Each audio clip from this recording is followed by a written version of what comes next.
미연.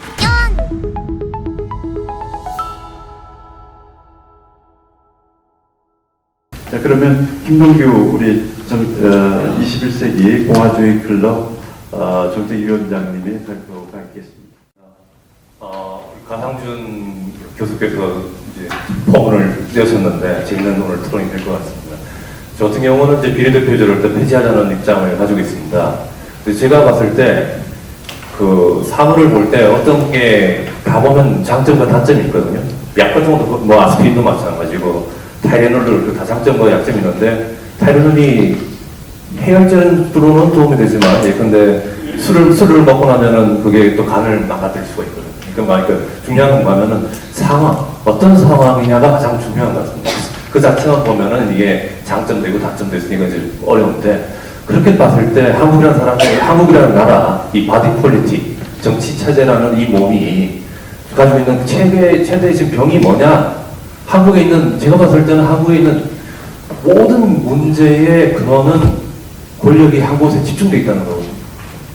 요즘은 거의 이제 사람들 사이 인구 이제 회자돼가지고 다 일상영화 됐을 정도까지 된 게 바로 제왕적 대통령제인데, 이 제왕적 대통령제라는 큰 틀 안에서 그러면은 이 제도는 살릴 것이냐 말 것이냐, 이 제도는 좋은 거냐 나쁜 거냐 이걸 봐야 될 것 같아요. 그래서 저는 이 제왕적 대통령제가 그거에 대해서 먼저 좀 말씀을 드리고 싶은 게, 그 대통령이라는 자리 그리고 대한민국의 행정부라는 자리가, 행정 권력이라는 자리가 얼마나 막강한가 하면은 그 국회 그 의원이 하시는 분들 잘 아시겠지만은 대한민국의 몇백조 되는 예산을 기재부에서 가지고 움직이거든요. 기재부는 결국 대통령 거고.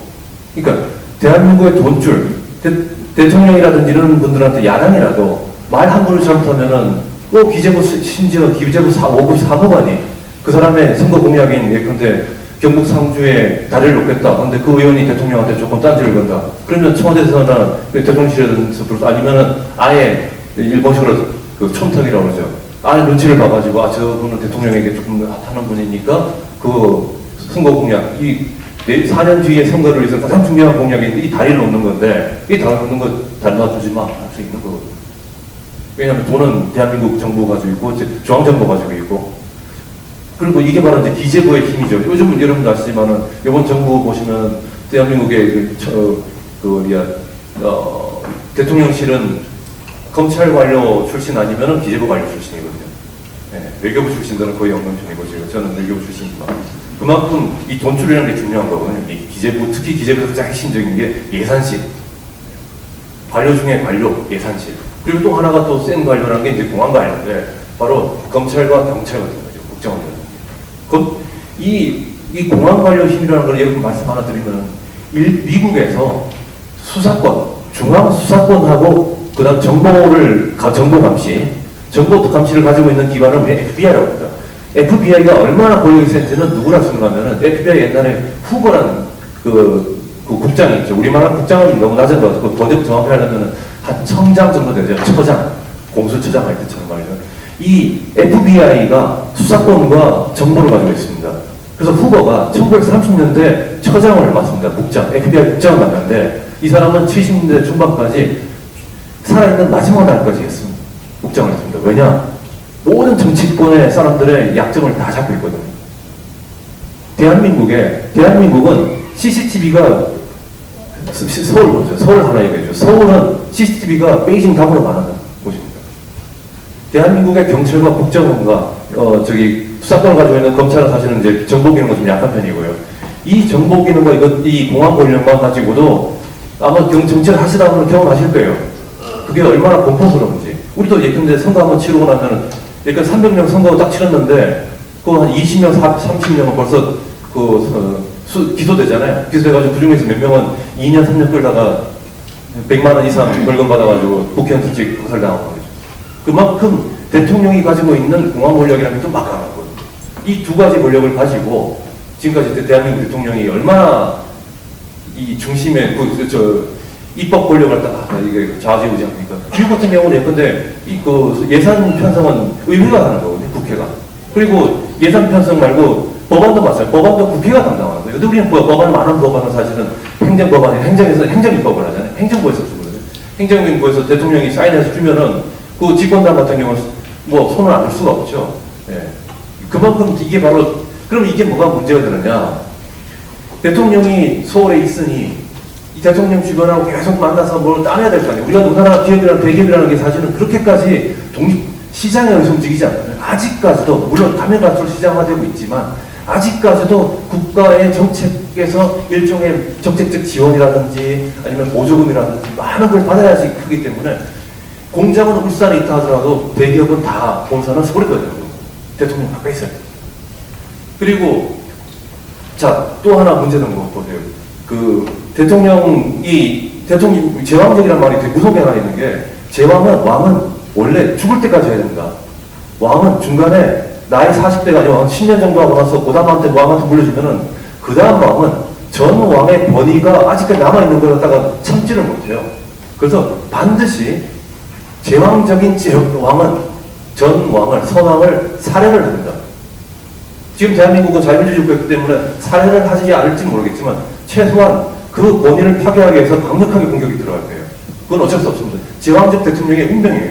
대한민국 대통령이 우리가 이승만 대통령부터 지금까지 수많은 대통령이 굉장히 말년이 불행했던 것은 그분들이 나빴다는 게 아니라고 생각해요. 왜냐하면 한두 명은 그거는 그 개인적인 문제가 있다고 보지만 수많은 사람, 거의 대부분이 은퇴 후에, 은퇴를 하고 있을 때, 퇴임을 한 이후로 공격을 받고, 굉장히 불행한 일에 빠진다는 건 이건 구조적인 문제다. 대통령의 권력이 너무 집중되는 바람에 제왕적이기 때문에 어쩔 수 없이 제왕의 불행, 다음 왕이 선왕을 죽인다는 것.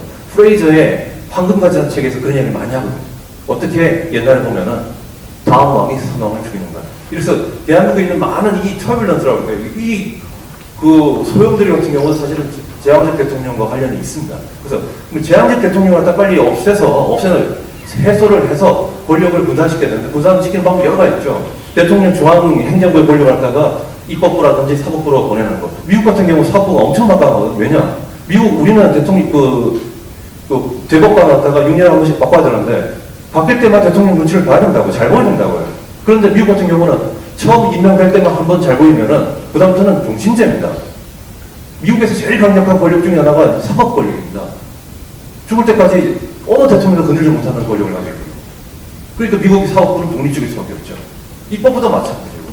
그런데 그럼 제가 이제 비례대표제 말씀드리는데 그럼 비례대표제가 언제 한국에서 생겼습니까? 비례대표제는 박정희 정부 등장하고 나서 군사정권 때 60년 중반에 생기시죠. 그리고 나서 만들어 오는데 우리 여러분들 다 보시지만은 제가 예를 하나 들어볼게요. 제가 꽤 개인적으로 그냥 사적으로 좀 예전에 좀 친하게 지냈던 의원 중에 한 분이 민주당의 이상민 의원이세요.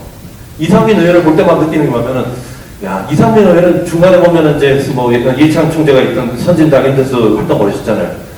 이상민 의원은 대표적으로 굉장히 지역구가 튼튼한 분이세요. 그러다 보니까 요번에 검수완박이나 이런 과정을 지켜보면은 이상민 의원은 물론 그분도 대한민국 기본적으로 당 지도부의 눈치를 안 볼 수 없는 나라지만 이상민 의원처럼 지역구와의 뿌리를 딱 받고 있는 분들은 나름대로의 목소리, 개인적인 목소리를 낼 수가 있어요.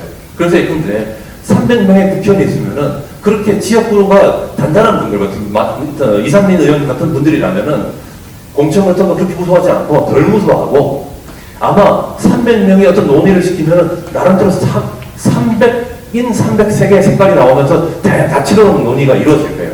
근데 지금 같은 그렇지 않고 많은 분들이 당 지도부에서 내리는 지침, 방침들 딱 따라야 되다 보니까 국회는 할 이야기가 하나도 없어요. 왜냐하면 민주당이 무슨 방침인지 우리는 다 알고 있고 국힘당이 무슨 방침인지 다 알고 있고 할 수 있는 거라고는 무슨 지연 말단적인 딴지 걸기라든지 아니면은 카메라 비칠 때 한 번씩 소리 한 번 지르는 정도밖에 할 게 없으니까 국민들 봤을 때는 우리가 왜 저 사람들한테 월급 줘가면서 저렇게 300명씩 유지하나 이런 의심을 품는 거라고요. 그러다 보니까 저도 얘기 논의했지만은 대한민국 기관들 중에서 가장 인기 없는 신뢰가 가장 떨어진 기관은 매년 국회가 가장 인기 없거든요. 없는 이유는 간단해. 국회가 원래 논의를 해야 되는데 논의는 사실은 저도 행정부에서 있어봤지만 대한민국의 중요한 논의 대부분은 국무회에서 일어나는 거예요. 국무회에서 조용히 그 비밀실에서 일어나고 나서 대통령이 사인 딱 하고 나면 그 다음부터는 일사천리로 집권당 중심으로 딱 통과되는 거고 아니면 야당에서는 그거 몸싸움에서 막는 거고 이 정도밖에 안 되는 거거든요. 그런 점에서 그 비례대표가 장점이 있죠. 장점이 있는데 대한민국에서는 그 비례대표가 집권당의 경우 대통령이 워낙 없으니까 대통령이 예컨 대통령이 자기들이 원하는 나중에 공천을 할 때 내가 원하는 뭐 의원들이라든지 아니면 비서관들이라든지 내가 원하는 사람을 심는 거. 그 대통령에게 충성하면은 그 비례대표 내가 3번 줄게, 비례대표 5번 줄게. 아니면 각 당의 지도부 누군지 모르겠지만 그 지도부 사람들에게 충성하면은 다 누구씨 내가 당신 교수 출신인데 내가 지금 7분 줄 테니까 7분 줄 오시오, 충성하시오. 그리고 비례대표가 되고 나면은 지역과 구분이 기반이 전혀 없기 때문에 4년 뒤에 지역구 받으려면, 공천 받으려면은 계속 지도부 찾아다녀야 되고, 그 다음에 당 지도부의 당권 경쟁에서 안테나를 세우고 있어야 되고. 그런 점에서 대한민국에서는, 다른 나라는 어떤지 모르겠지만, 대한민국에서만은 비례대표는 권력이 하향으로 밑으로 가는, 이 국민으로 가는 게 아니고, 당 지도부나 대통령으로 가는데 일조하고 있다. 그런 점에서 대한민국의 비례대표제가 악용되고 있으니, 원래대로 지역구 구민들이 뽑아서 원래 그 국회의원이라는 건 대표잖아요. 지역구 구민들이 5천만 명이 다 모여서 대화를 나눌 수 없으니 한 300명, 300개의 지역구 나눠가지고 우리가 대신 가서 좀 토론 좀 해다고 하면서 보내는 거거든요. 그렇게 원래의 오리지널 형태의 그런 지역구 형태의 국회의원으로 돌아가는 게 좋지 않겠는가. 물론 문제는 있습니다. 뭐냐면 국회 지금 헌법 자체가 보시면 알겠지만 마지막 페이지 보면은 저기 41조에 이런 표현이 있어요. 뭐냐면 국회의원의 선거구와 비례대표제 기타 선거에 관한 사항은 법률을 정한다. 이 표현이 비례대표를 꼭 둬야 된다는 표현인지 아닌지 정확하지는 잘 모르겠어요. 제 생각에 제 식으로 해석하면은 이거는 그냥 나열을 해놓은 거지 그걸 비례대표를 갖다 반드시 두라는 얘기는 아닐 수도 있는데 또 일본에서는 또 아마 다르게 또 얘기할 겁니다. 그런 점에서 만일 이 41조 때문에 못한다면은 비례대표를 갖다가 없앨 수는 없고 비례대표를 갖다가 실험 삼아서 좀 줄여보면 어떨까요? 근데 한 반으로 줄이면은 국회가 좀 더 활성화될까 아닐까 좀 지켜보면 어떻겠나 이런 생각이 듭니다. 그래서 원칙적으로는 비례대표를 갖다가 폐지하면 좋겠고 헌법의 문제 때문에 좀 걸린다면은 법률 아래서 비례대표의 숫자를 갖다 줄이고 지역구를 늘리는 게 어떻겠는가 이런 생각하고 있습니다. 네, 마치겠습니다.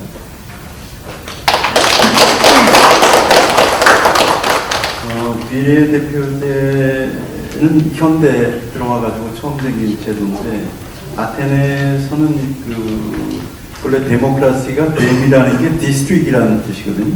지역구 민주주의라는 뜻이거든요. 데모크라시가. 그래서 어찌 보면 비례대표 없애자는 얘기는 직접 민주주의 형태를 좀 더 보강하자는 얘기처럼 느껴지게 됩니다.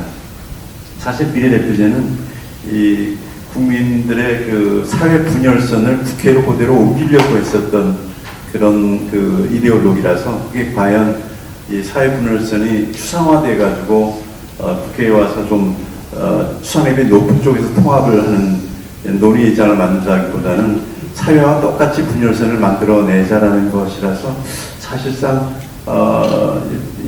우리들이 고민은 여러 가지 고민을 할 수 있는 제도라고 생각이 됩니다.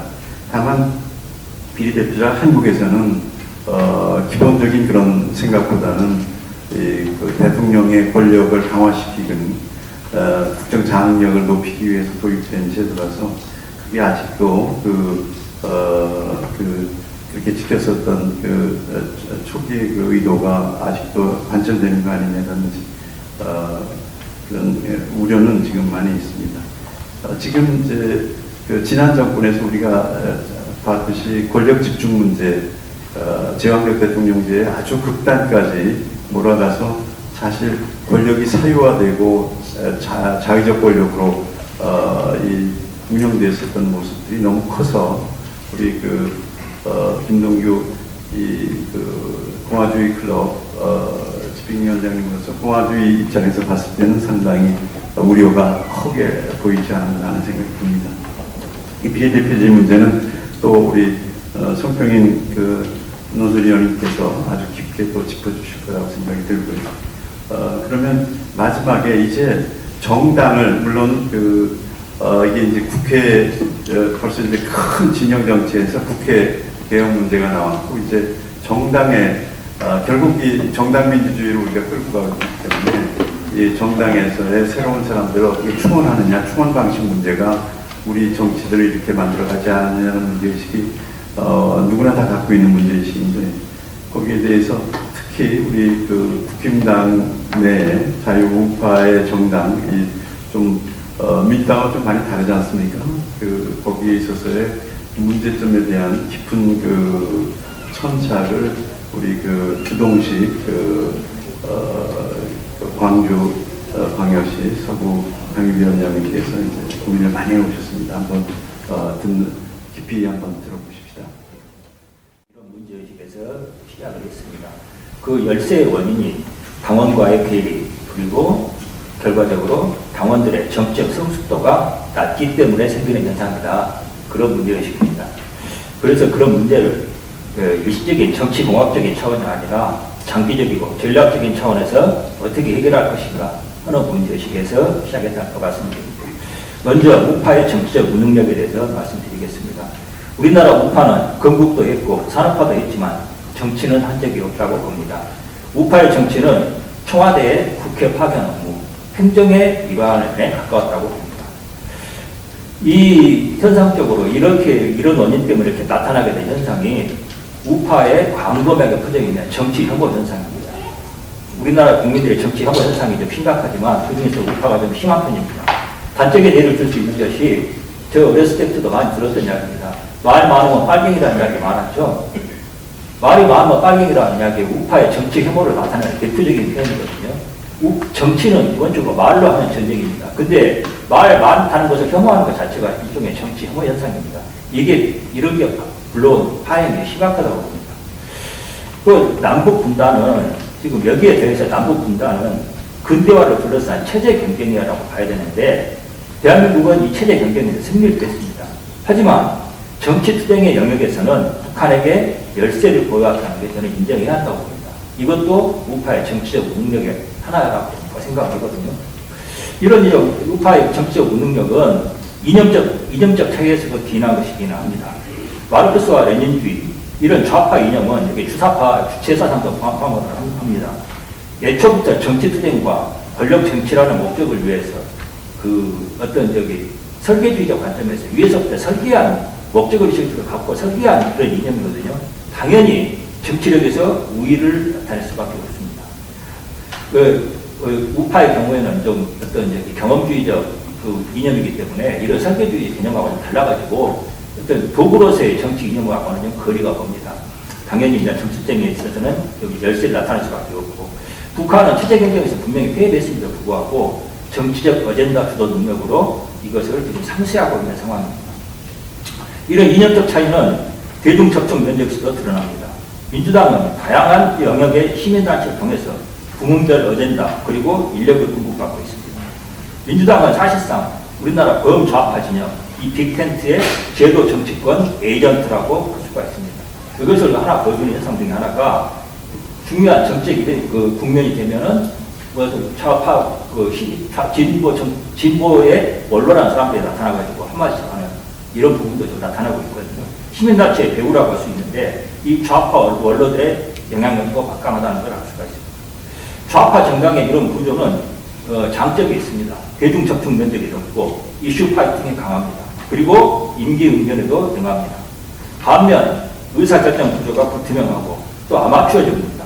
그리고 결정적으로 법치를 부인하는 경향이 계속 강화되고 있습니다. 좌파 정당은 한마디로 정당 정치가 아니라 시민단체 정치를 하고 있다고 이야기할 수가 있습니다. 그러면 우파가 이런 정책 열세를 극복하기 위해서 특히 탄핵 이후에 우리도 좌파들처럼 광범위한 시민단체 조직을 해가지고 풀뿌리에서부터 이 열세를 극복해보자 하는 의견이 많이 나오고 있습니다. 하지만 길게 이야기할 수는 없습니다만 이런 방안은 절대 현실적이지 않습니다.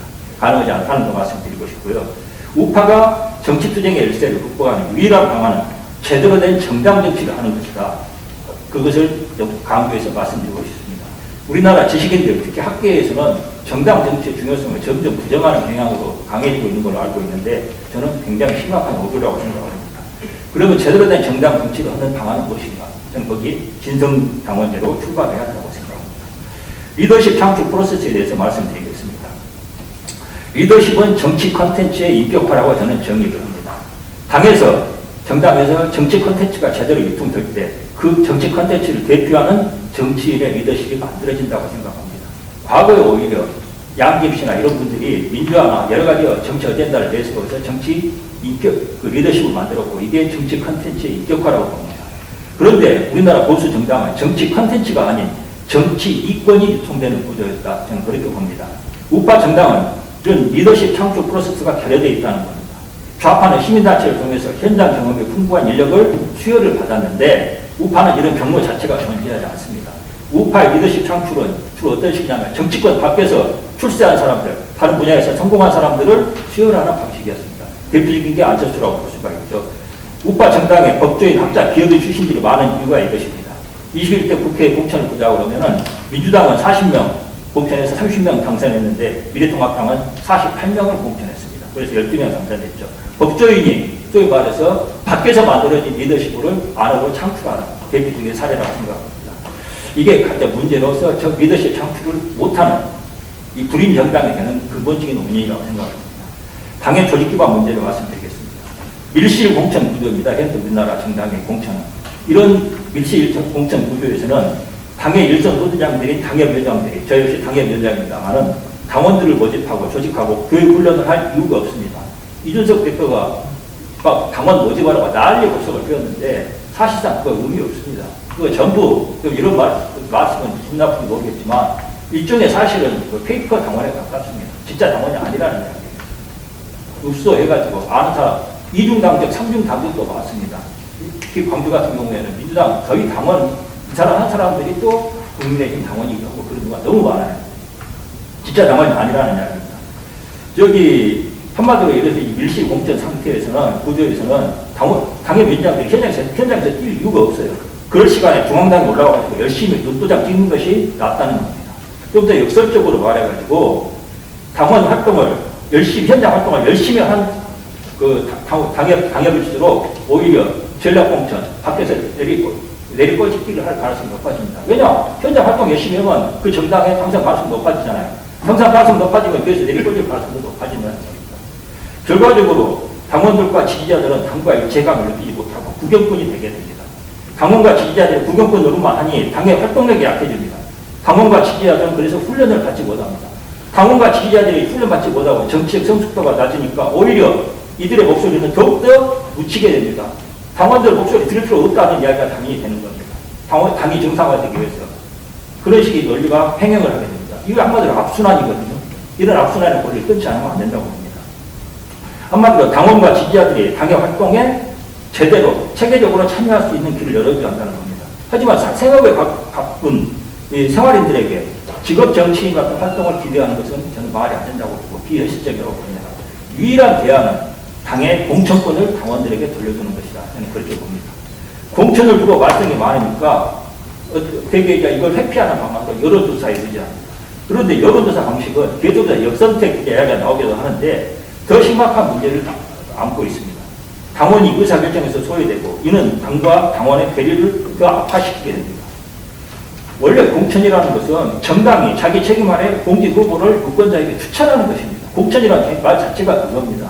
당원이, 정당이 자기 당의 브랜드를 붙여가지고 유권자들에게 우리가 믿고 내세울 테니까 이 사람을 찍어주십시오. 그게 내세우는 게 공천인데 그걸 왜 여론조사에 의지합니까? 기업이 자기 브랜드로 제품 출시하는 것이나 마찬가지입니다. 삼성이 자기 브랜드, 스마트폰 발표하는데 거기서 다른 기업의 의견을 듣습니까? 여론조사는 참조는 해야 됩니다. 하지만 의사결정 구조에 반영하는 것은 어불성설이다. 이렇게 저는 생각합니다.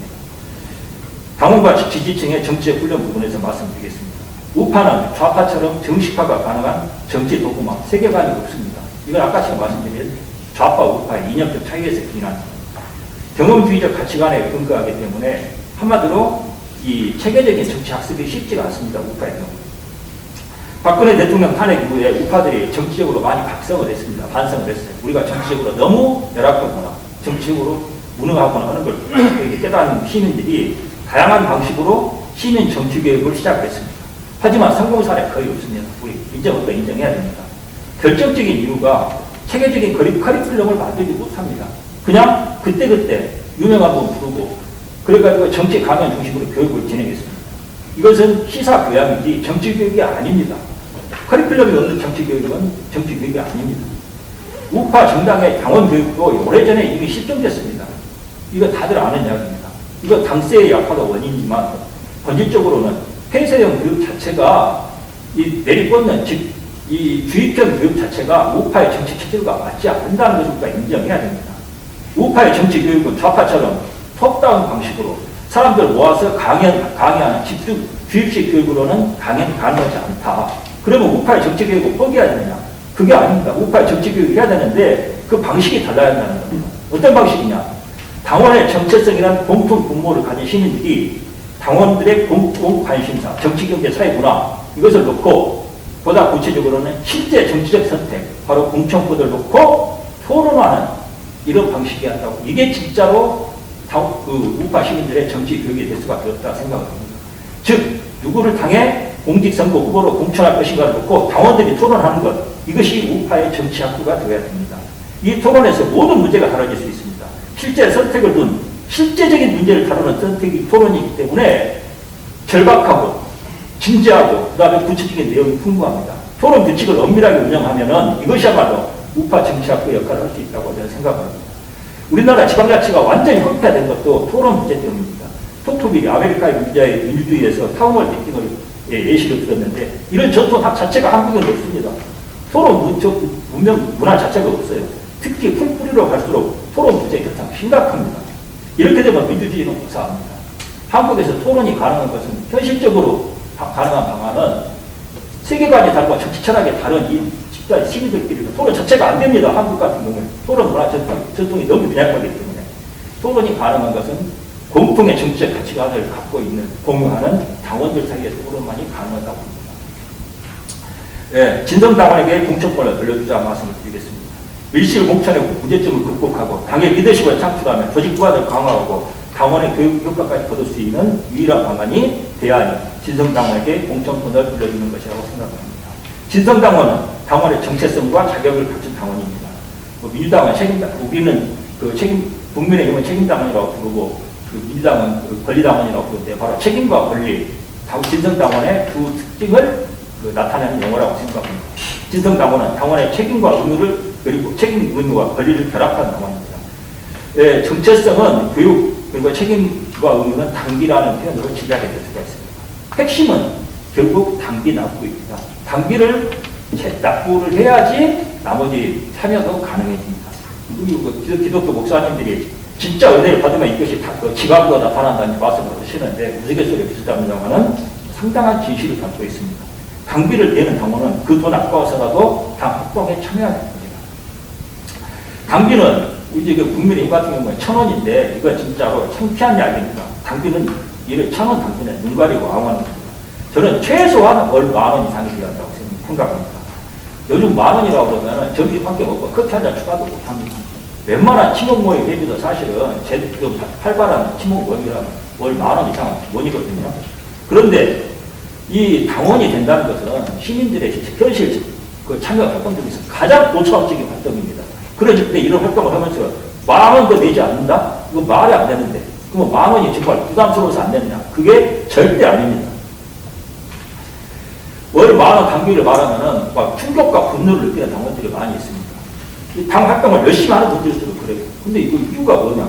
이분들이 정체성을 자기가 당원이라는 정체성이 아니라 특정 정치인의 꼬금, 특정 정치인의 하수인, 특정 정치인의 부하라고 생각을 하기 때문에 자기는 특정 정치인을 위해서 활동을 하는데 그거를 받으면서 활동이 부족할 판에 당비 10,000원 이상 내라니까 말이 되냐 이런 분노를 느끼는 겁니다. 그런 분들에게 당비를 내라고 하니까 이분들이 충격과 분노, 경악을 할 수밖에 없는 거죠. 유일한 해법은 당원들을 진짜 당의 주인으로 만드는 겁니다. 당비에 맞는 권리를 드려야 한다는 겁니다. 그게 공천권입니다. 일정 기간 이상 당비를 월 10,000원씩 납부한 당원들에게 자기 지역구에 공직선거 공천권을 돌려드려야 합니다. 이것이 정당 정치 혁신의 정당 혁신의 출발이라고 생각합니다. 예, 2019년 정당 전체 수입, 제가 데이터를 이거밖에 못 구했습니다. 수입을 보면은 민주당이 383억 원이고 자유한국당이 337억 원, 바른미래당이 162억 원, 정의당이 124억 원인데 민주당 수입에서 당비는 비중이 42%입니다. 국가보조금 36%입니다. 자유한국당은 정반대입니다. 당비가 25% 불과하고 국가보조금이 40%로 반대입니다. 민주당과 여기 자유한국당의 수입의 비율이. 한마디로 이 좌파는 당비가 비중이 높고 우파는 국가보조금 비중이 높다는 겁니다. 우리나라 우파 정당의 당원 비중이 낮고 당원과의 결합도가 결합도가 낮다는 그것을 보여주는 단적인 현상입니다. 우파의 정치적 무능력, 대중과의 괴리 현상을 여기서도 읽을 수 있습니다. 지금 우파 국민의힘 당원이 80만 명 어찌고 그러는데 당비 10,000원 내라고 하면 저는 절반이라도 줄어들 거라고 봅니다. 하지만 당 지도부가 작심하고 설득에 나서면은 당비 10,000원 내는 당원 40만 명은 확보 없더라고요.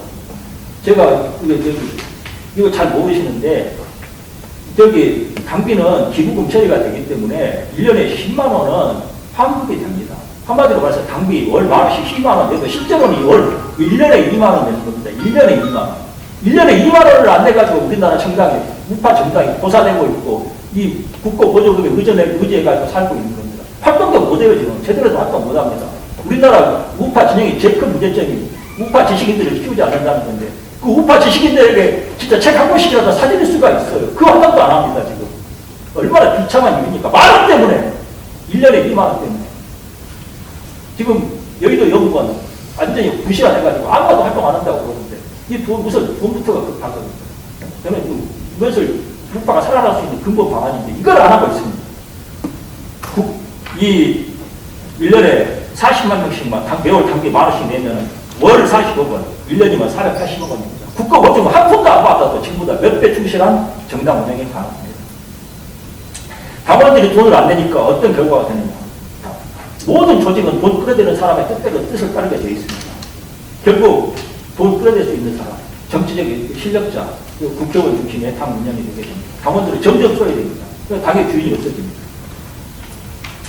정당을 주인에게 되돌려주자 말씀드리고 싶습니다. 헌법 제8조 2항은 정당은 그 목적 조직과 활동이 미적이어야 하며 국민의 정치적 의사 형성에 참여하는 데 필요한 조직을 발휘한다고 규정을 하고 있습니다. 그리고 이런 정당의 활동을 위해서 국고보조금까지 지원합니다. 그런데 이런 헌법 규정에 비해서 정당들의 공천 방식은 지나치게 비민주적이며 한마디로 불법적입니다. 그리고 소수 정치인들의 자유에 의해서 운영된다. 이것을 인정할 수밖에 없다고 합니다. 현재 우리나라 정당, 특히 우파 정당의 공천 절차는 절차적 정당성과 형식성을 결여하고 있습니다. 현재 공천심사위원회 밀실을 거쳐지고 일종의 컨설팅입니다. 컨설팅은 발표자의 뜻에 맞춰 결과를 내놓게 되어 있습니다. 컨설팅을 맡기는 사람들의 뜻에 맞춰서 결과가 나오게 된다는 겁니다. 결국 공천은 당법파의 뜻에 따르게 된다. 이게 정당의 주인이 없어서 나타납니다. 당원의 뜻을 위임받아서 운영할 뿐입니다. 대의무지 민주주의에서 위임은 당연하지만 현재 보수 정당의 당 운영이나 공천은 위임 정당 정도가 아니라 아예 당원과 단절되어 있습니다. 이래서는 정당이 결코 정당화될 수 없다고 봅니다. 정상화될 수 없다고 봅니다. 이 정당 정치는 국민 내에서도 같은 국민 내에서도 정치 철학과 노선이 다르다는 걸 전제로 성립을 하는 겁니다. 결국 국민들도 같은 나라 국민이지만 정치 이해관계가 다르고 정치 철학이 다르고 가치관이 다르기 때문에 그 당연하기 때문에 정당 정치를 하는 겁니다. 여기서 중요한 것은 이 갈등이 존재하는 게 당연하고 이 갈등을 탈출하는 것을 시스템화해야 된다는 겁니다. 근데 우리나라에서는 점점 정당 정치를 부인하는 방향으로 가고 있는 겁니다. 이것은 정당 정치를 부인하는 것은 정치 자체의 실종으로 이어지게 된다고 합니다. 정당 정치를 정상화해야 되고 그 주 발전은 진정방언제로 해서 시작을 해야 한다는 것을 말씀드리고 싶습니다. 감사합니다.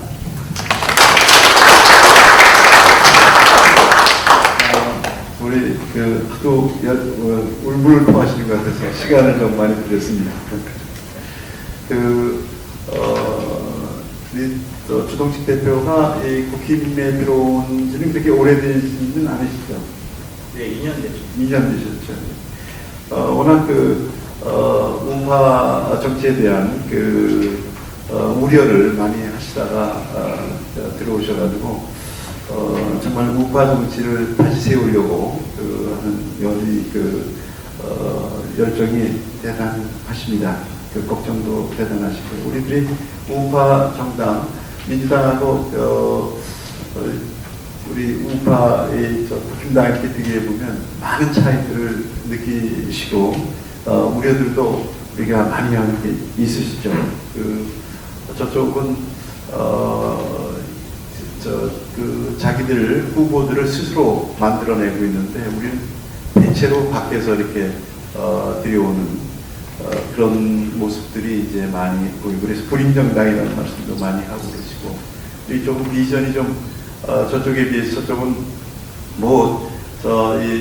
그 국정 시작할 때 그 준비도 없이 그냥 처음부터 나가도 그냥 팍팍 치고 나가는데 우리는 준비를 많이 했으면서도 아직도 이렇게 치고 나가는 모습이 보이지 않아서 국민들이 답답해하는 모습들이 있는데 이거는 정당의 운영 문제인지 아니면 사실 우파와 좌파의 기본적인 속성의 차이인지 좀 많은 고민을 하게 합니다. 근데 여하튼 그 국힘당은 이제 명사의 정당처럼 그 명사들이 모여서 하는 것처럼 뭔가 직업적인 정치인보다는 뭔가는 명예직으로 사회에 공헌하는 기부하는 뭐 이런 형태의 명사들이 모여 있는 모습들로 좀 보이고요. 저쪽은 뭔가 이 조직화되어 있는 당 관료들이 차근차근 해서 출세할 수 있는 그런 루트가 있는 것처럼 보여서 우리들이 이제 고민도 많이 했고 그 부분에 대해서 조금 더 우리가 보완을 해나가려고 그러면 당원과 당 지도부, 당의 비전과 이걸 묶어내는 방법이 없나 이 부분에 대해서 고민을 많이 하셨고 그게 바로 이제 진성당원을 좀 더 강화시키자라는 이야기로 이제 이야기가 진전된 것 같습니다. 이제 토론에 들어가야 되겠는데요. 우리 뭐 정치 경험이 워낙 많으셔서 우리 후배들이 이렇게 우려하고 또 얘기한 것에 대해서 많은 감회가 깊으실 것 같습니다. 우리 세호 차기 고문님께서 느끼신 바가 많으시고 또는 아마 품으셨던 것을 다 펴지 못하셔서 이렇게 우려되는 현실이 일어난 게 아닌가 하는 또 아쉬움도 있으실 것 같은데 우리 우파 정치계에 정말 중요한 원로로서 한번 전반적으로 이렇게 소회와 더불어 그 노점들을 좀 정리를 좀 해주시면 됩니다.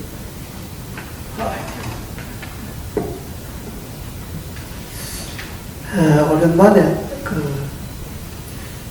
이런 세미나에 나와서 토론을 하게 되어서 감회가 좀 깊습니다. 앞에 세 분께서 발제하는 것을 제가 잘 들었습니다. 저는 짧은 시간에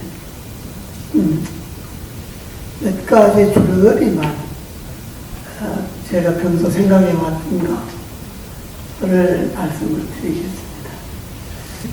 이 정권 교체가 되면 지금 오늘이 딱 2달 됐는데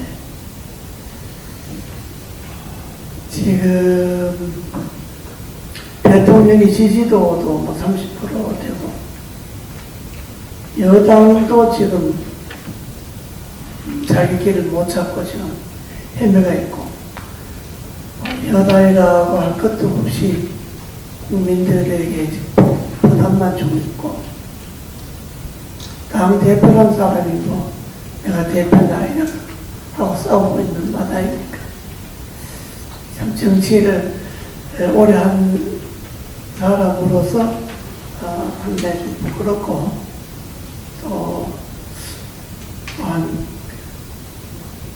당이 이 모양으로 된 것에 대해서도 일말의 책임도 좀 느끼고 그렇습니다. 원래 정권 교체가 되면 정치개혁 이런 건 정당이 하는 겁니다.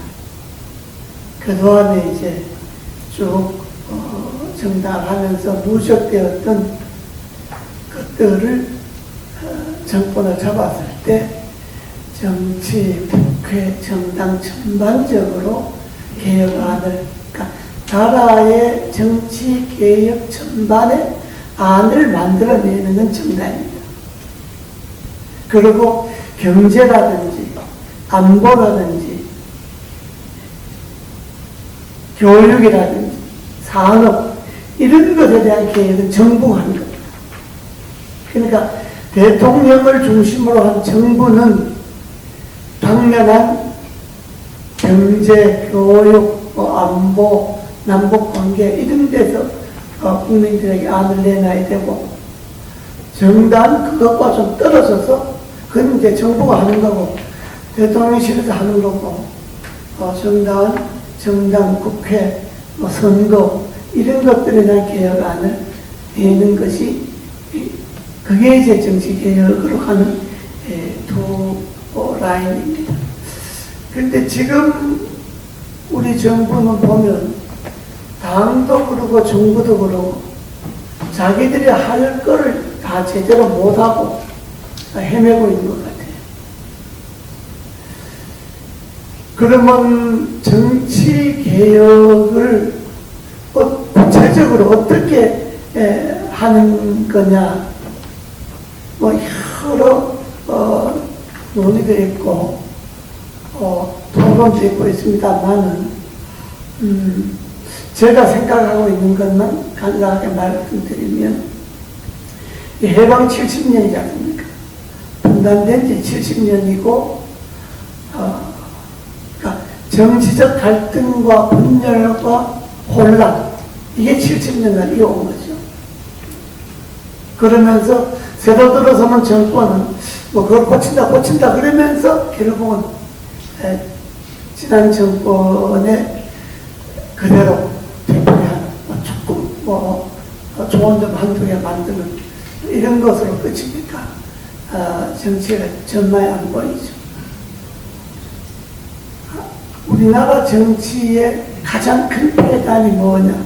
제왕적 대통령이죠. 모든 권력이 대통령이 있는 겁니다. 승자 독식인 거죠.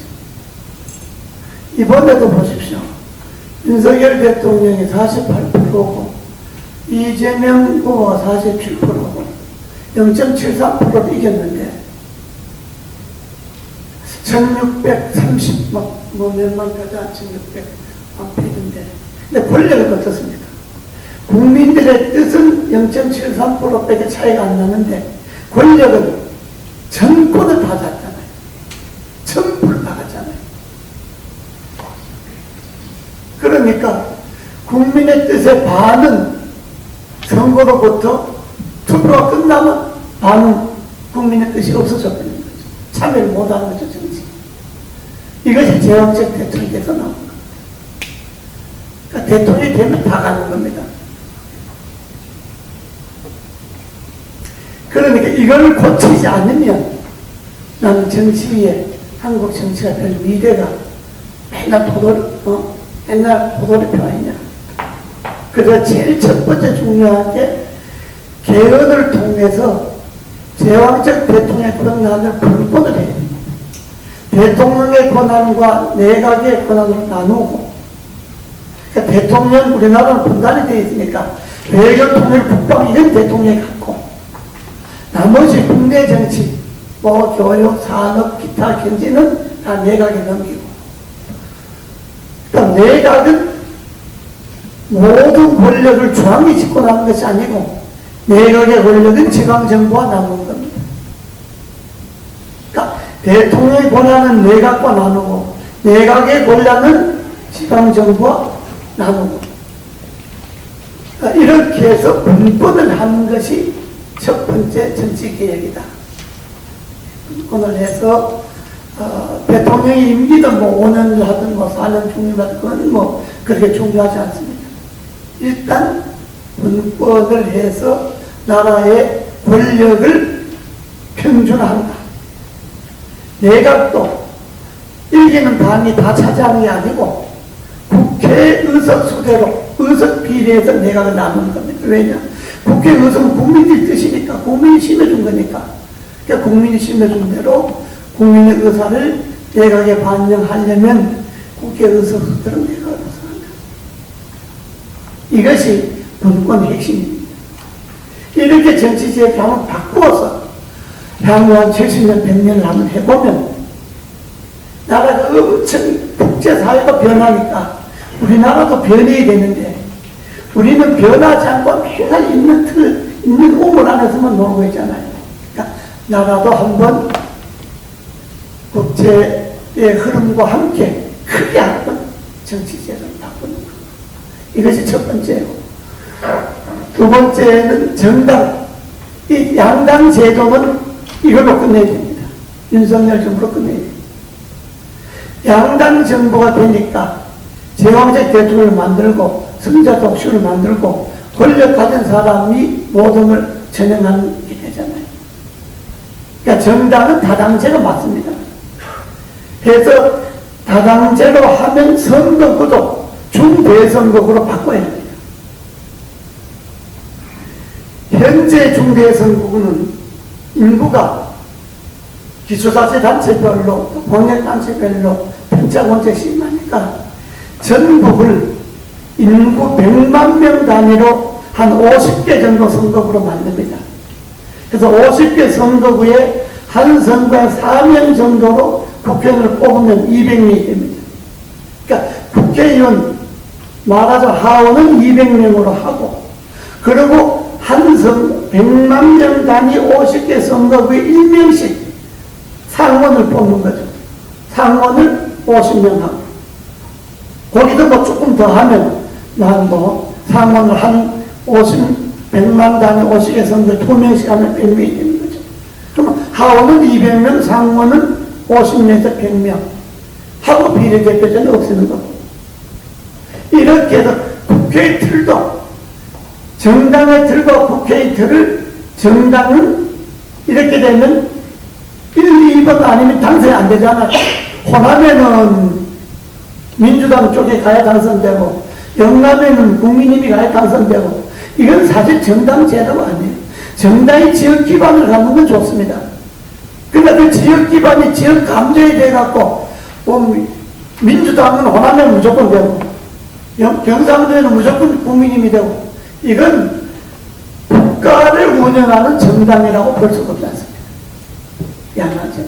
그러니까 다당제가 되면 무슨 녹색당이다, 평화당이다, 이래도 국민들이 지지하는 의석만큼 수를 내면 꼭 1번, 2번만 되는 게 아니라 3번도 되고 4번도 되고, 그러면 소위 중소정당도 의석을 가질 수가 있습니다. 이렇게 되면 나라의 혼란과 갈등과 분열은 없어질 수가 있습니다. 왜 다 자기네 의석을 내니까? 이렇게 해서 권력이 독점에 따른 갈등과 혼란을 없애야 된다. 이 정당과 국회는 이렇게 바꿔야 되고, 공천은 제 선거제도를 100만 명 단위 50개 선거구의 중대 선거구로 바꾸고, 공천은 지금처럼 하면 안 되고, 공천은 국회의원이든 기초단체장이든 일단 선거관리기가 지구당이 아니라 지역선관위 형태로, 국민의힘, 민주당 지역선거관리위원회를 두고 국회의원을 등록을 하는 겁니다. 하면 5명 되든 10명이 되든. 그러면 그 중에 구청장도 마찬가지입니다. 시장 분수도 마찬가지고, 당의 후보 등록을 하면 후보 등록을 다 받아요. 받아갖고 범법자, 전과자만 빼고 나머지가 6명을 했는데 2명 범법자가 빠졌다. 그럼 4명이 남았습니다. 그럼 남는 인원을 갖고 예선을 합니다. 이 예선은 등록된 전 당원이 합니다. 전 당원, 만명, 2만, 예선을 해서 예선에 1, 2등만 뽑습니다. 1, 2등만 뽑아갖고 3, 4등 나머지 떨어뜨리고 이 1, 2등을 갖고 결선을 합니다. 결선은 당원과 국민 일반인을 섞어서 당원의 비율을 50%하고 일반의 비율을 50% 한다든지 그 비율은 정하기 나름이죠. 그래서 예선에다 합격된 1, 2등을 갖고 결선에 붙여서 결선에서 당선되는 사람을 그 당의 후보로 내면 공천에 자금이 없습니다. 공천에 되면 무슨 유력자에 줄 대고 무슨 뭐 돈 주고 뭐 하고 온갖 자본을 없애는 거는 예선에서 1, 2등 뽑아갖고 1, 2등 갖고 결선에 그래서 결선에서 이기는 사람은 공천 줘버린다. 다 혁명적으로 바뀔 수가 있습니다. 이렇게 해서 당에는 공천 자본을 없애야 됩니다. 그래야지, 그러지 않으면 지금 지역에도 가보면 선거에 떨어지면 4년 내내 된 사람하고 떨어지면 4년 내내 말도 안 합니다. 떨어진 놈은 4년 내내 된 놈 보고 맨날 저 욕만 하고 제 나쁜 놈이다 죽일 놈이다 돈으로 됐다 뭘로 됐다. 이 지역이 선거만 끝나면 이게 조용해지질 않아요. 다음 선거 때까지.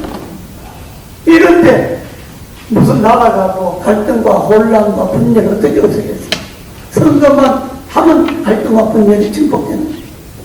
이걸 없애는 것은 공천제도를 예선과 결선에서 1, 2등 되는 사람을 놓고 본선에 전선대에 붙이는 이런 제도를 혁명적으로 다 바꿔야 된다.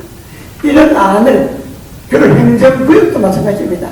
이렇게 정당 개헌하고 분권형 대통령제로 하고 정당 고치고 국회의원 기초단체장 선거를 고치고 하려면 행정구역도 지금 중앙광역 기초 3단계지 않습니까? 자치단계가 중앙광역 기초 이 3단계를 행정단계 2단계로 줄여야 됩니다.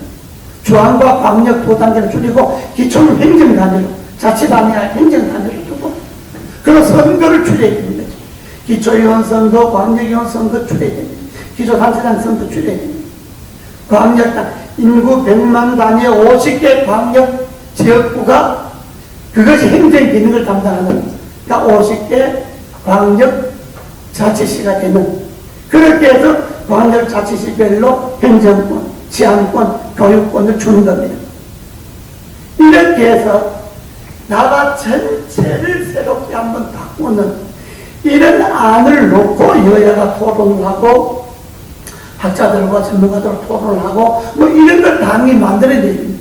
지금 국민이 이런 걸 만들어내갖고 5년 이후에 우리가 정권 잡는 5년 이후에 나라는 이렇게 바꾸겠다는 것을 국민들 앞에 뭐 설명하고 해야지.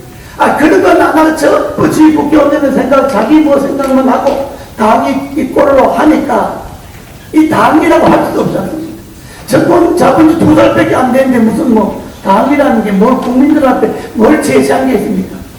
이렇게 해서 전체를 정당 국세개혁 전체를 뭔가를 여당이 우리가 권력을 잡았을 때 계획을 한다는 이런 안을 제시해 놓고 토론을 해야 된다. 저는 이렇게 생각합니다. 감사합니다. 네. 원로님이 그 발표 시간을 다 주셨습니다. 아니, 뭐, 중요한 발표를 하신 것 같아요. 저희들이 지금 정치개혁이라고 해서 국회와 정당 쪽에 초점을 맞췄는데, 우리 상임 고문님께서는 우리 권력 전반에 대해서 고민을 많이 하셨습니다. 아마도 지금 이 큰 구상이 이 상임 고문님이시니까 아무래도 저희가 방향을 주어서 국힘에서 고민을 해나가고 있지 않을까 기대를 하고 또 문제 제기로 저희들이 받아들여서 저희들도 고민을 많이 해보겠습니다. 좀 말씀 감사드리고요. 이제 우리 정치 철학계, 정치 사상학계에서 대표적인 학자신데 이 정치 사상이나 정치 철학에서는 추상 레벨이 워낙 높아서 이 현실 정치를 단순화시키는데 아주 가장 깊은 노력들을 많이 하는 또 단순하게 보면서 정확하게 짚어낼 수 있는 김영수 교수님이 토론을 해주시겠습니다.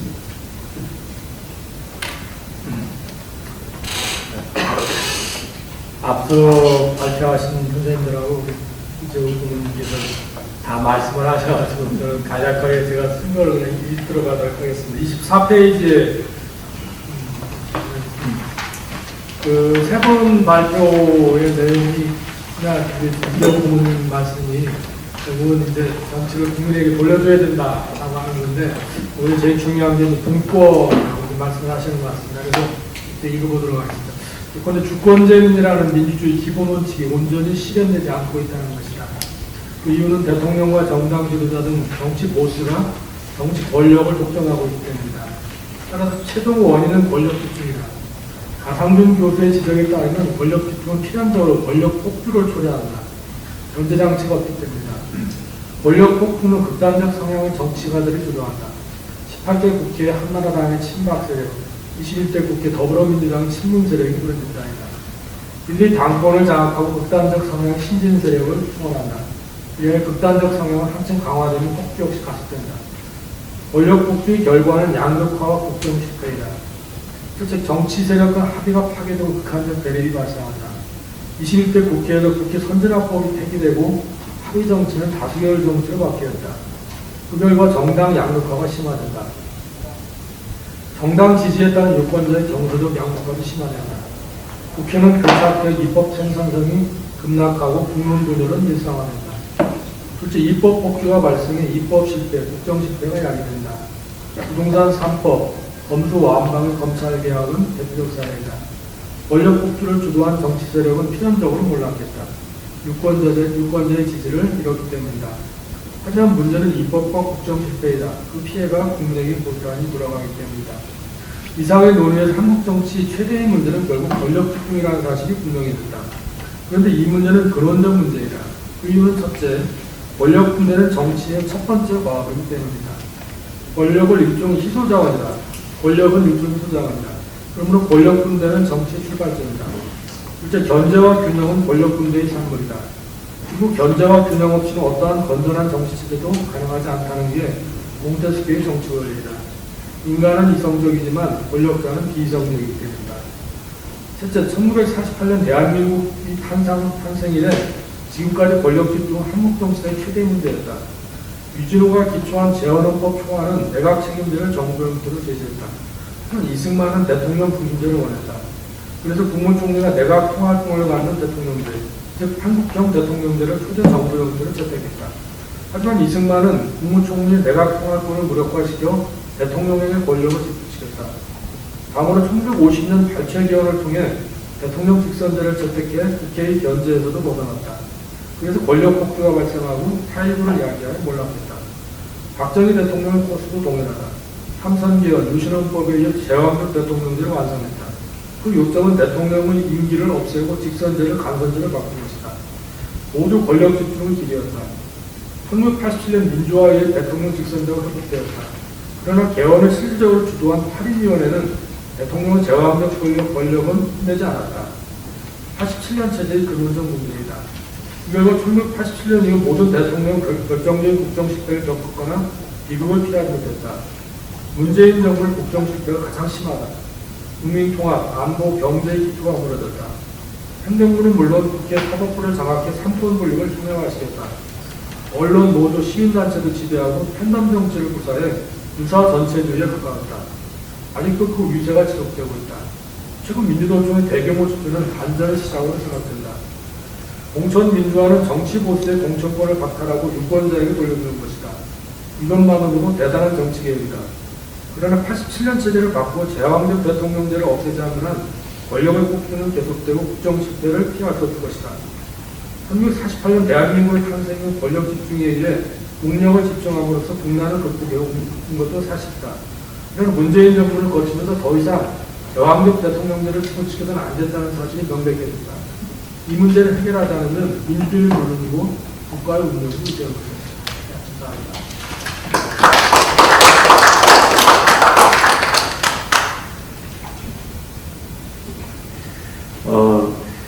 결국 우리의 전체 문제가 권력의 집중 문제가 위험한 이유는 권력이 집중되면 견제와 균형이 깨지니까 권력이 사유화되고 아니면 자의적 권력으로 권력 행사가 자의적 권력이 돼서 결국 국민을 탄압하고 국가를 무너뜨리는 그런 사이클을 갖고 있기 때문에 여기에 그 문제의식이 제일 컸던 것 같습니다.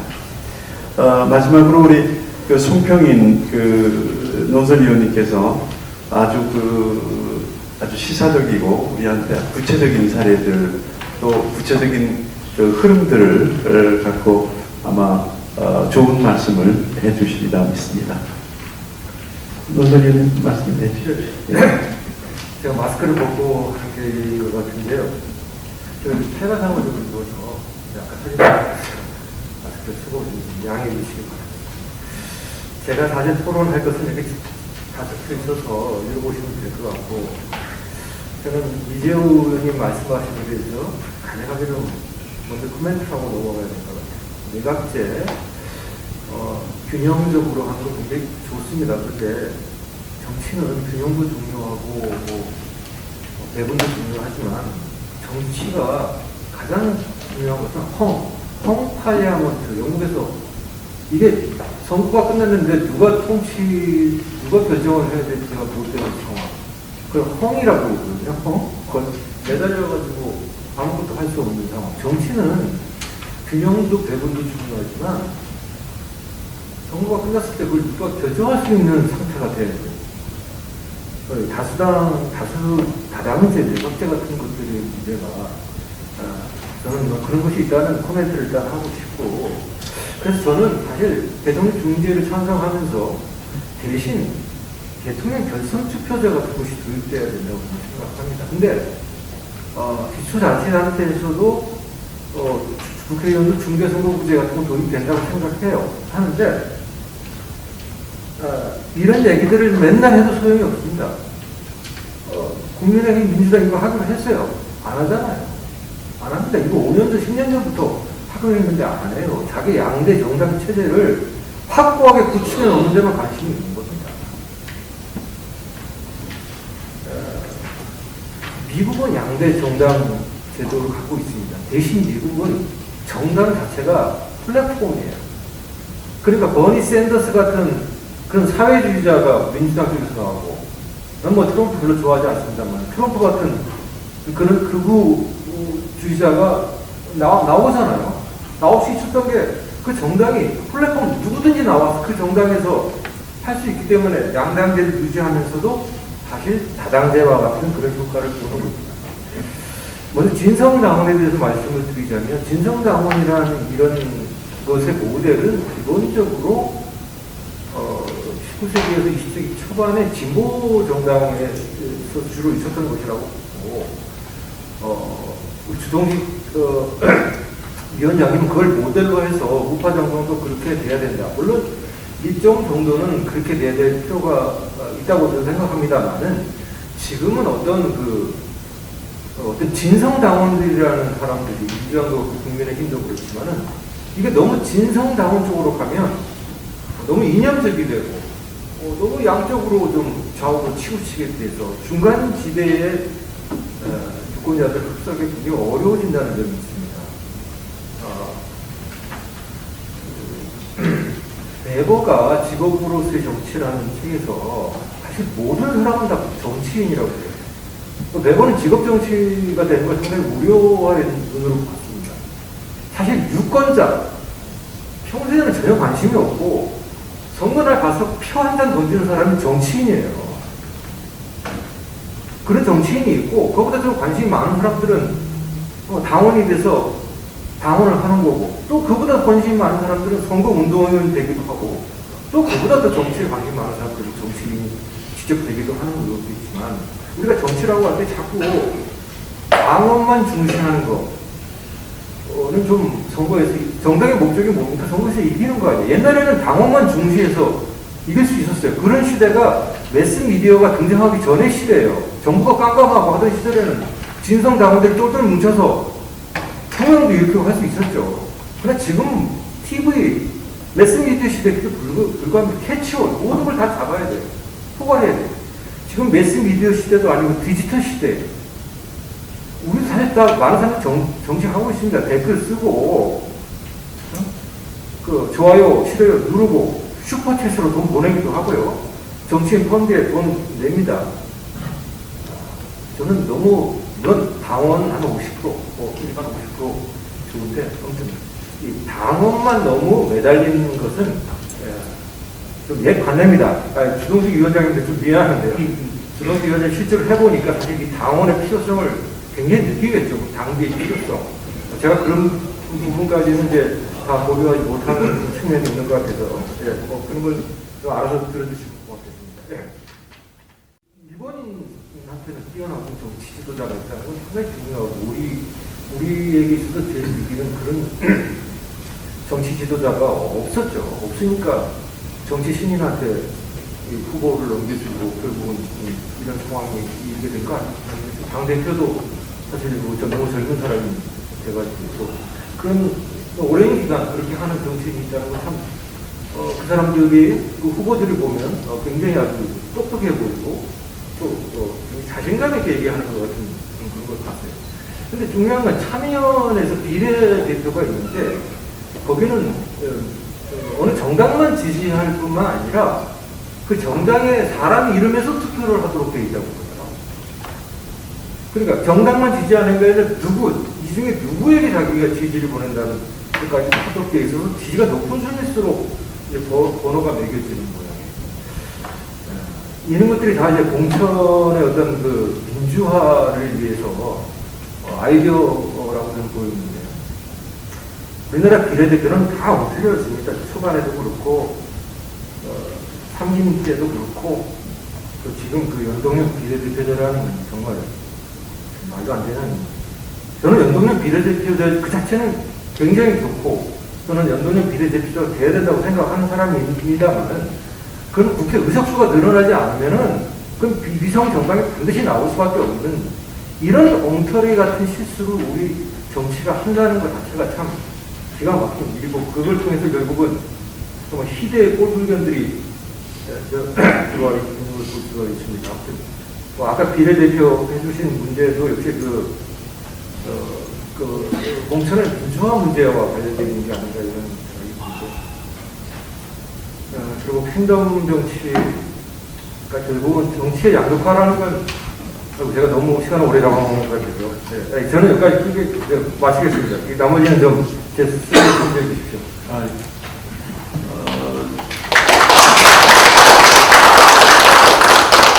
우리 송교인 논설위원님께서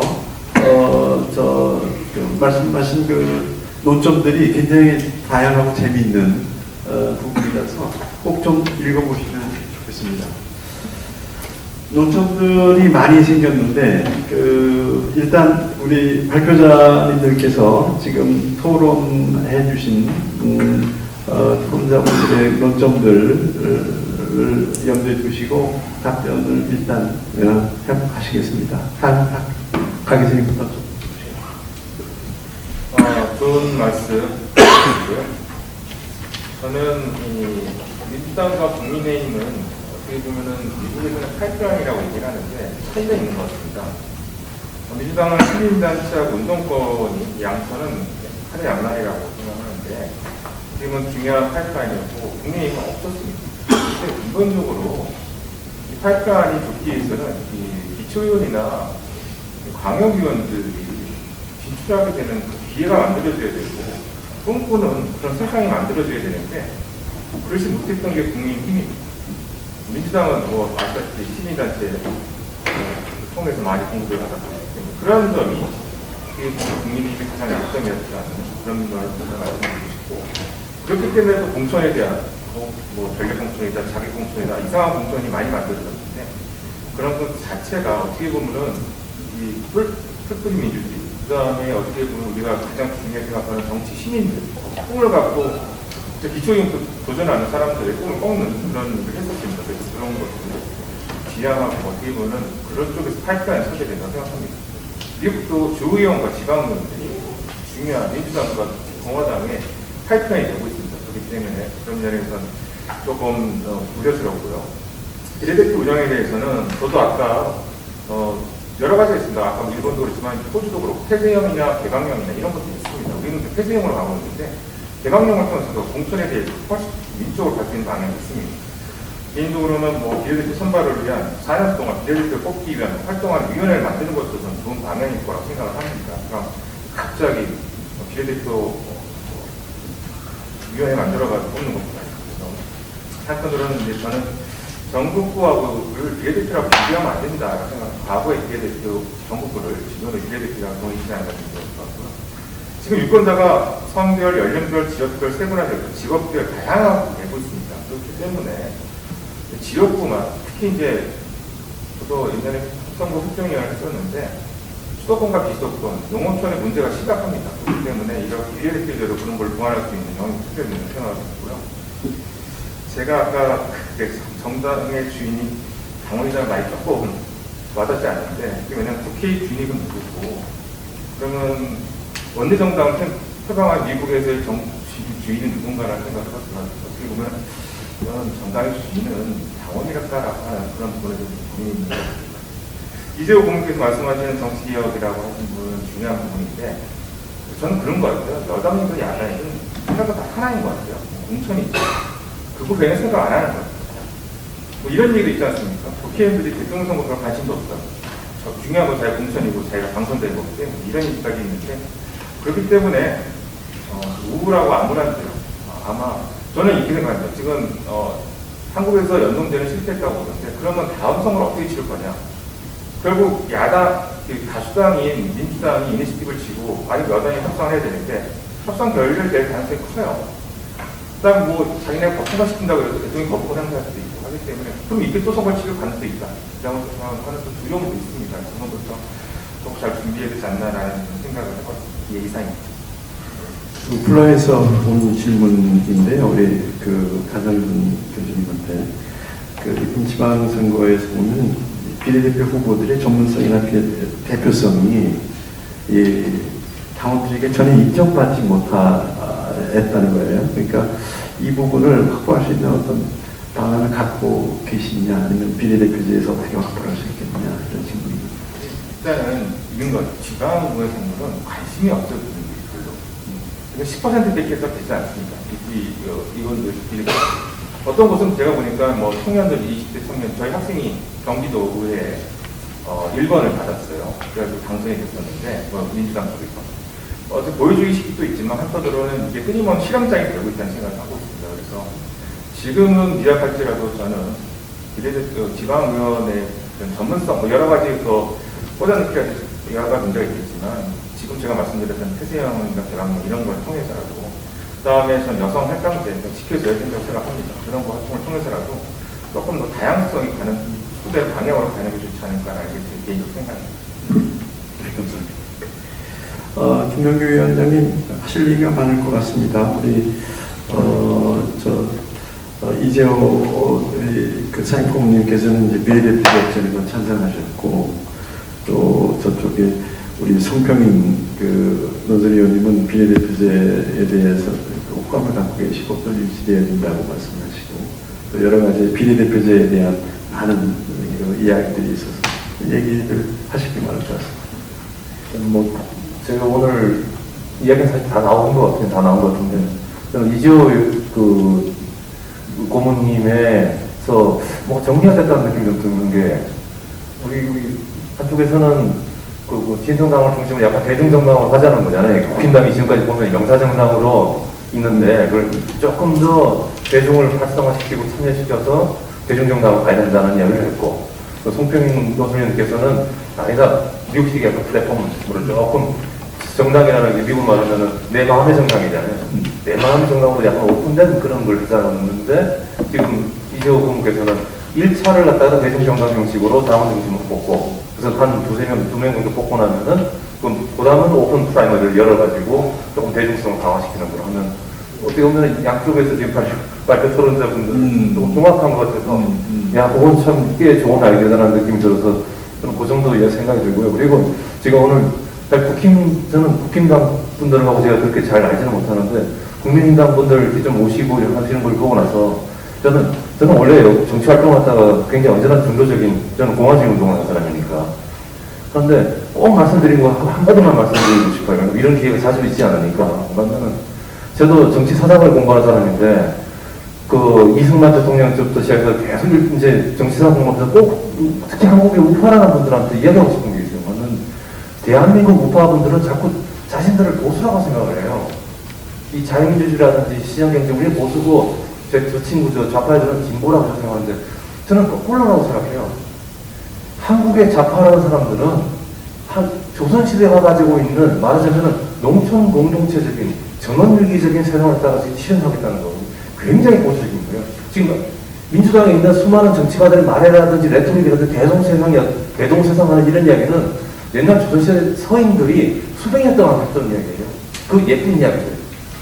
그런데 이승만 대통령이라든지 예전에 청년 이승만이죠. 청년 이승만과 도산 안창호 같은 분들이 무엇을 역경이냐 하면서 했던 이야기가 무슨 이야기냐 하면은 우리는 더 이상 농촌 공동체로 가서도 안 되고 유럽이나 미국처럼 자본주의 정말 제대로 하고 모든 사람들이 상인이 돼가지고 상공인이 돼서 자본주의 해나가고 그 다음에 어떨 때 배도 좀 고프겠죠.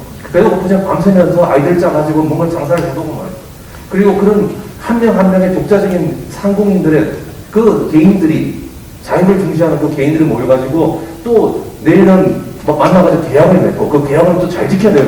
거짓말하면 안 되고 그 계약을 잘 지켜야지 이런들이 나면서 결국은 나이가 50 되고 60대 되고 되면은 큰 부를 갖다가 창출하게 되는 거거든요. 그걸 갖다가 우리 한국 사람들 못했다고요. 맨날 보면 우리 공무원이나 돼가지고 공무원에서 죽을 때까지 공무원처럼 살려고 그러고 노동자가 돼도 공무원처럼 되려고 그러잖아요. 우리 정규직 되고 나면 죽을 때까지 좀 먹을 거 사다 해달라는 거 아니에요. 그리고 기업을 하더라도 보면 우리는 국가한테 붙어가지고 국가가 조언을 해달라. 대한민국의 모든 사람들은 다 공무원처럼 되려고 하는 거예요.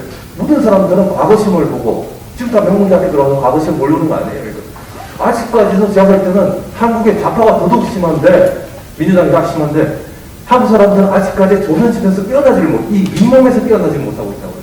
이 미몽에서 깨어날 역할을 할 사람들이 제가 볼 때는 한국의 지금까지 우파라고 생각하는 분들이 그 역할을 해줘야 된다는 거예요. 근데 그분들은 지금까지 자유민주주의하고 그다음에 자본주의 시장경제 갖다가 그 이야기를 안 내세우고 맨날 할 줄 아는 이야기가 아이디어가 없으니까 맨날 반공만 했다고요. 반공은 당연히 해야죠. 근데 이거는 이미 북한은 많이 약해졌고 그러니까 이제부터라도 제대로 바로 조선 안창호 청년 이승만이 그렇게 고민을 해왔던 조선을 부수고 조선을 극복하고 이시 조선을 극복해가지고 대한민국의 제대로 된 자유민주주의를 만들고 그 자본주의를 만드는 그런 서구화의 길, 현대화의 길, 근대화의 길 이걸 갖다가 하는 것을 한다면 한국의 우파는 그 보수가 아니고 한국에서 가장 레디컬한 인물을 가지고 있는데 가장 레디컬하고 급진적인 인물을 가지고 있는 거예요. 그런 이야기를 갖다가 하면서 국민들한테 어필을 한다면은 국민들은 반드시 저는 그 동참을 할 것 같아요. 마치겠습니다. 네. 굉장히 중요한 얘기를 하신 것 같아요. 뭔가 우파의 프로그램이 없어 보이는 것처럼 지금 자꾸 언론이나 이쪽 정치 모습들이 그렇게 보이고 저쪽은 뭔가 프로그램이 있는 것처럼 보이는데 실상의 프로그램이 이쪽에 있다라는 부분에 대해서 지금 얘기하신 거는 굉장히 의미가 깊다고 생각하고 우리가 깊이 생각해야 될 거라고 생각하고 자유민주주의와 시장경제를 앞세우는 쪽으로 강한 대시를 좀 했으면 하는 아쉬움들은 우리 다 갖고 있는 게 있지 않나 싶습니다. 김동규 위원장님한테 플로에서 질문이 하나 있는데요. 아까 이제 권력 집중 문제에서 공안 권력하고 경제 예산 권력의 재정 권력을 이게 아주 핵심이라고 말씀하셨는데 플로에서 무슨 질문이 나왔냐면 경제 관료들의 권력을 좀 분산시킬 수 있는 대안이 좀 있으시냐? 그럼 지금 대통령의 가장 강력한 행정 권력의 하나가 예산 권력, 돈 움직이는 거고요. 또 하나가 뭔가면은 이쪽에 이제 공안 권력인데 하는 방법이 있습니다. 방법 중에 하나가 아까도 말씀드렸던 이재호 의원께서 말씀하셨지만은 중앙 관료들의 권력을 지방으로 보내면 됩니다. 지방에서 지금 우리가 인허가권이라든지 돈을 나눠주고 하는 그런 권력들이 중앙에 있으니까 중앙 관료들 만나기 위해서 서울에 와 있어야 되는 거예요. 서울에 와서 또 청와대 사람들 만나고 해야 되는데 만일 울산 광역시청에서 중요한 인허가권이라든지 예산 관련된 결정권이 있다면은 울산에 공장을 가지고 있는 현대자동차가 서울에 보살필 이유가 없죠. 그 본사에 그거 있을 때 이런 미국 같은 경우는 주 정부가 많은 권한을 가지고 있기 때문에 보잉은 시애틀에 가 있고 어디는 뭐에 가 있고 어디는 이렇게 좀 나눠져 있는 거거든요. 그 경찰 권력도 마찬가지예요. 경찰이라든지 그 검찰 권력도 검찰들부터 다르겠지만 경찰 같은 경우도 그 중요한 어떤 권한들이 지방으로 가야 되겠죠. 그리고 뭐 그런 문제만 해결하려면은 사실은 그 우리 지금 수도권 집중 문제도 무리해가지고 뭐 이렇게 뭐 기관들 있잖아요. 기관들을 팔다리 짜듯이 나눈다고 해가지고 사람들이 이동하는 거 아니거든요. 그게 아니고 광주라든지 광주에 굉장히 많은 이동가건들이 간다면 그리고 그 세금 같은 경우도 국세가 아니고 지방세가 조금 더 포션이 그게 커진다면은 비율이 커진다면은 또 그쪽에 이제 가서 모이겠죠. 이거 결국은 권력만 분산되면은 사람들은 흩어져 삽니다. 서울에 이렇게 서울과 경기에 2천만 가까이 살 이유가 없습니다. 결국 지방 분권화 쪽에서 그 여러 가지 대안이 좀 나온 것 같습니다. 마지막으로 우리 주동식 그 위원장님 논란이 굉장히 많죠? 네. 이제 방금 김동구 위원장님도 이제 진보가 아니다 그런 말씀 적극 동의하고요. 저는 진보라고 부르기 아니고 좌파라고 불러야 한다고 생각하고요. 이분들이 사실은 진보가 아니라 반동입니다. 조선시대로 돌아가는 이제 그걸 이야기하는데 거의 복덕주의에 가깝다고 생각을 하거든요. 근데 이제 저는 이런 문제를 해결하기 위해서 우파가 대응력을 갖기 위해서 송평현 위원님이 이념화가 너무 심한 건 문제가 아니냐, 중간지대를 어필할 수 있는 방법이 없어진다고 말씀하시는데 저는 이념이 없어진다고 해서 중간지대에 어필할 수 있다. 그건 아니라고 생각하고 저는 모든 정당은 기본적으로 이념 정당이라고 생각을 해요. 그 본질이 벗어날 수 없다고 생각합니다. 정당의 이념이 없으면 어떻게 되냐면 기본적으로 정치 자영업자의 계모임이 됩니다. 지금 현재 어떻게 보면 우파 정당, 국민의힘의 가장 본질이 그거라고 저는 생각을 하거든요. 이념을 어떻게 표현하냐 하는 부분이 있을 뿐이지 정당의 이념성은 부인할 수 없는 거다. 그리고 그 흐려 빠진 굉장히 많은 풀뿌리 어떤 자생적인 시민단체와 정당의 기본적인 차이가 바로 이념입니다. 세계를 어떤 식으로 해석하냐 하는 큰 관점이 되기 때문에 이념을 부인해서는 정당이 존재할 수 없다고 생각하고 어떻게 왜곡이 되고 있냐면 마치 전위 정당이라는 뉘앙스가 갖게 되는데 저는 이제 이준석 대표가 무슨 으뜸당원이 이번에 하는 이야기 자체가 그런 위험성을 갖고 있는 것이 문제라고 보거든요.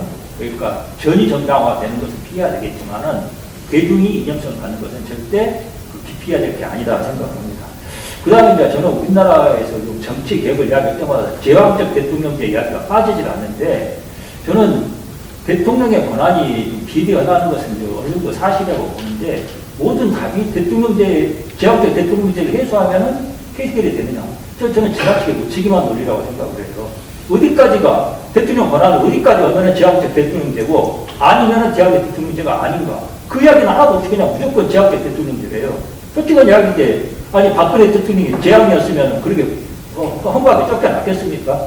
그리고 모든 대통령이 우리나라 모든 대통령 특히 우파 대통령 중에서 단 한 사람도 비극적인 운명을 피한 사람이 없습니다. 근데 무슨 제왕입니까?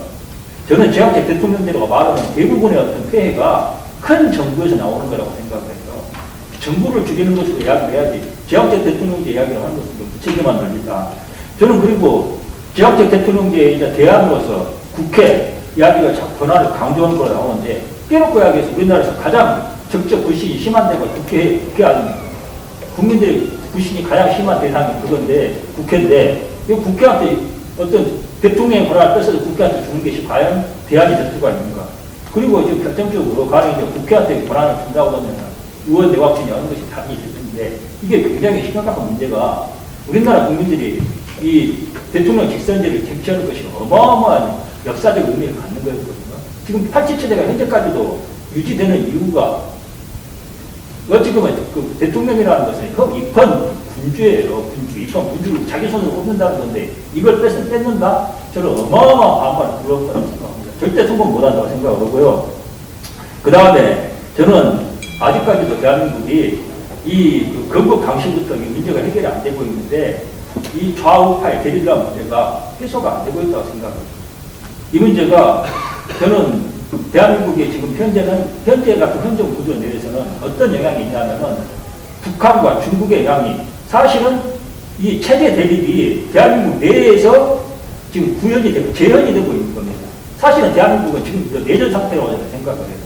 좌우 대립이고 그다음에 북한의 입장을 대변하는 세력과에서는 내전이 지금 진행되는 상태고 이 내전이 점점 심화되고 있고 그것을 더 이상 피할 수 없는 상태가 지금 왔다고 생각하거든요. 이런 상태에서 제왕적 대통령제를 저는 피한다는 게 무조건 답이 될 수가 있는가. 저는 정치가 가장 중요한 기능 중에 하나가 통합의 기능이라고 생각하거든요. 의사결정을 해야 되는 겁니다. 저는 그런 대목에 있어서 제왕적 대통령제를 극복하는 게 무조건 대안인가 부분에 있어서는 좀 회의적이다. 다른 어떤 뭐라고 할까 자의적인 권력 행사 부분에 있어서는 답이 대안이 나와야 되겠지만 제왕적 대통령 자리를 없애는 것 자체가 자꾸 모든 논의의 블랙홀처럼 가버리는데 그건 아니지 않나 생각을 해봤습니다.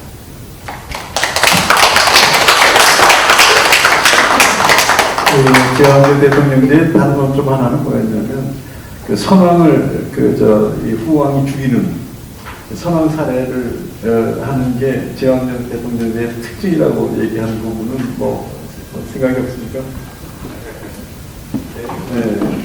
저는 이 선왕을 죽이는 게 제왕적 대통령제라서 그런 게 아니라 아까 제가 말씀드렸지만 대한민국의 기본적으로 내전 상태가 끝나지 않고 있고 그렇기 때문에 발생하는 현상이라고 생각합니다. 그래서 약간 논점을 흘리서는 안 된다고 생각합니다. 저는 그래서 선왕을 사실은 목숨을 죽이지 않을 뿐이지 사실 정치적으로 무조건 죽이고 있는 거거든요. 근데 그 부분을 해결하기 위해서는 이 대한민국의 헌정 질서가 단일한 헌정 질서로 통합성이 높아져야 한다고 생각해요. 근데 우리나라는 이제 어떤 현상이 발생하고 있냐면 정권 바뀌면은 나라의 근본 자체가 흔들립니다. 그 가장 무엇에서 알 수 있냐면 대외적인 관계에 있어서 도저히 흔들려서는 안 되는 질서가 흔들리고 있는 거예요. 이것은 대한민국의 헌정 질서가 단일화되지 않고 있다. 통합이성이 굉장히 약하다. 저는 이 부분에 있어서 대한민국의 현재 내전 상태가 극복이 돼야 되고 저는 대한민국의 헌정 질서가 분명히 정체성이 분명해져야 된다. 저는 그 대목에서 지금 민주당이 사실은 저는 반대한민국 세력의 총체라고 생각합니다. 저는 어떻게 보면 민주당은 완전히 제거 그라운드 상태에서 새로 시작되지 않으면 안 되는 세력이라고 생각하거든요. 실은 정당 해산 상태로 가야 되는 게 민주당이라고 생각을 해요. 이 정도까지 가지 않으면 지금 대한민국이 해결이 안 된다. 헌정 질서가 지금 통일이 안 되고 있는 겁니다. 이런 문제에 대해서 저는 그렇게 생각하고 있습니다. 굉장히 심각한 문제 제기가 일어났습니다. 결국 우리가 이제 진영화 사회로 급속히 진전되면서 지금 내전까지도 지금 얘기가 되고 있고 이 문제를 어떻게 해결해야 되느냐 문제가 우리한테 이제 제일 큰 문제로 다가온 건데요. 사실 우리가 지금 2018년 기준으로 일본을 앞서서 우리가 일본보다 잘 사는 나라로 지금 진입을 하고 인정을 다 받기 시작을 하고 있는 고 한국의 정치 체제는 밖에서 보면 굉장히 선진 체제. 왜냐하면 이렇게 성공한 체제였기 때문에 그런데 우리 내부적으로 봤을 때는 이렇게 굉장히 위험하게 많이 느껴지죠. 우리 토론자 분들 중에서 말씀하는 분 하실 분 좀 있으면 그럼 정리를 해보겠습니다. 결성의 대표분들을 모셨는데 좋은 얘기 많이 해주셔서 감사합니다. 청중들께서도 깊이 들어주시고 주의 집중을 많이 해주셔서 감사드리고요. 오늘의 토의 내용이 뭔가 우리 최재형 의원실에서도 참고가 됐으면 싶습니다. 여기서 마치겠습니다. 감사합니다. 우리 김지성 박사 진행하시냐고 수고 많으셨습니다. 우리 참여는 국민이 원하는 정책을 개발하고 그다음에 차세대의 정치인들, 젊은 정치인들을 육성하는 것을 목표로 해서 국민이 탄생시킨 그러한 싱크탱크입니다. 참여연의 오늘 먼저 대통령 선거 때 정권 교체, 그 다음에 뒤에 정치 교체라는 말도 많이 나왔어요. 바로 그것을 국민들이 원한다고 생각을 해서 정치 교체라는 것을 정당 개혁과 국회 개혁으로 해석을 해서 저희들이 오늘 좋은 얘기를 들었습니다. 오늘의 발표 내용이 정당 발전과 국회 발전에 크게 기여해서 정당과 정치인과 국회의원들이 국민으로부터 존경과 사랑을 받기를 기원합니다. 수고 많으셨습니다. 감사합니다.